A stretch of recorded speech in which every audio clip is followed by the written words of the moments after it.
So hello everyone, good morning. তো সকাল সকাল আমি রেডি হয়ে নিয়েছি আর ব্রেকফাস্ট করেই বেরিয়েছিলাম, কিন্তু বেরিয়ে খেয়ে নিলাম চা আর তারপরে বাড়ি এসে খেয়ে নিলাম বিরিয়ানি। আমি যেদিনের ব্লগ শেয়ার করছি পরের দিনই কিন্তু ছিল কার্তিক পুজো, তো আমরা সবাই ছোট্ট কার্তিক নিয়ে চলে গেছিলাম দাদার বাড়ি। আর তারপরে কি কি করলাম তোমরাও দেখতে থাকো। তো এরপরে কিন্তু কার্তিকের কাকারাই যাচ্ছে ওকে ওর ঘরে রেখে আসতে। এই যে কাকা, এই যে কাকা, এই যে পিসি, এই যে কাকা।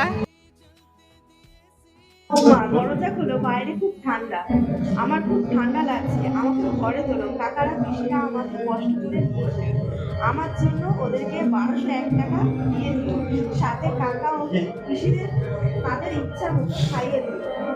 কার্তিক পুজো নিমন্ত্রণ কিন্তু আমরা আগেই পেয়ে গেছিলাম, আর এবার আমাদের ইচ্ছা ছিল একটা কার্তিক নিয়ে যাব, যার জন্য আবারও নিয়ে গেলাম। একদিন আমরা চলে এসেছি দাদার বাড়িতে, আর দেখো জায়গাটা কি সুন্দর লাগছে। এদিন পুজোর খাওয়া দাওয়া হলেও আমাদের আবদারের খাওয়াগুলো কিন্তু এখনো বাকি। তো যেদিন আসবো আবারও ব্লগ করবো। আজকের মতো টাটা।